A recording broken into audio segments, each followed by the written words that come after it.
हमारी पृथ्वी पर जीवन भले सदियों से रहा हो, पर इंसानों के इतिहास में एक पैटर्न हमेशा से देखने को मिला। पुरुषों का बोलबाला और महिलाओं को सीमित दायरे में रखना।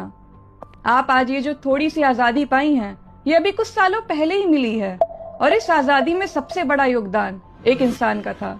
उनका नाम है डॉक्टर भीमराव अंबेडकर। अक्सर जब हम डॉक्टर B.R. अम्बेडकर का नाम लेते हैं तो लोग उन्हें अपनी इमेजिनेशन में एक अनुसूचित जाति के नेता के रूप में देखते हैं, पर अगर डॉक्टर B.R. अम्बेडकर ना होते तो आप आज भी कैद जैसी जिंदगी जी रही होती। जब 1947 में देश आजाद हुआ, तब महिलाओं के पास बहुत सीमित अधिकार थे, पर बाबा साहब चाहते थे कि पुरुष और महिलाओं में बराबरी के अधिकार हो। और ऐसा कोई अच्छा इंसान ही सोच सकता है जिसे प्रकृति से प्रेम हो, जिसके अंदर इंसानियत हो। आजादी के पहले हालात ये थे कि सिर्फ बेटों को ही संपत्ति में हिस्सेदार माना जाता था, बेटियों को ये अधिकार नहीं थे। शादी के बाद पति आपको मारे पीटे, आपकी जिंदगी नरक बना दे, फिर भी आपको उसके साथ ही रहना पड़ता था। तलाक का अधिकार भी नहीं था, विधवा महिलाएं दूसरी शादी भी नहीं कर सकती थी। पर पुरुष एक पत्नी के रहते हुए भी और भी कर सकते थे, और पत्नी को ये झेलना पड़ता था क्योंकि उनके पास कानूनी अधिकार नहीं थे। यही सब बाबा साहब बदलना चाहते थे। इसीलिए उन्होंने नेहरू सरकार में हिंदू कोड बिल का मसौदा तैयार किया था, पर इस बिल का बहुत विरोध हुआ। विरोध का कारण था, हमेशा से ताकत पुरुषों ने अपने पास रखी है।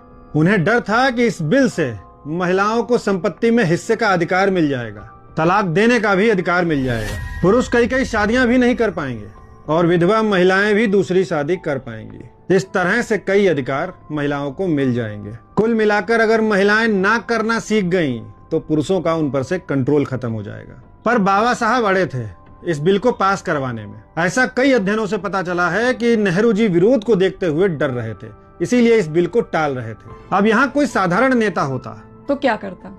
वो सोचता, अरे छोड़ो, मुझे क्या, मैं तो देश का कानून मंत्री हूँ, मैं क्यों पंगा लूं। ज्यादातर लोग कुर्सी से चिपक जाते हैं। लेकिन बाबा साहब अलग ही मिट्टी के इंसान थे। उन्होंने इस बिल को अधिक समय तक टलने की वजह से मंत्री पद से इस्तीफा दे दिया। सोचिए, एक इंसान ने सिर्फ बदलाव के लिए इस देश का सबसे बड़ा पद त्याग दिया। भले ही वो बिल उस समय पास नहीं हुआ, लेकिन उनकी उस कुर्बानी और लगातार दबाव की वजह से आगे चलकर 1955-56 में उसी बिल को 4 टुकड़ों में लाया गया। और अगर आज देश की बेटियों के पास कानूनी अधिकार है और वो बराबरी का जीवन जी रही हैं, तो उन अधिकारों पर बाबा साहब के पद की कुर्बानी और उनकी जिद शामिल है।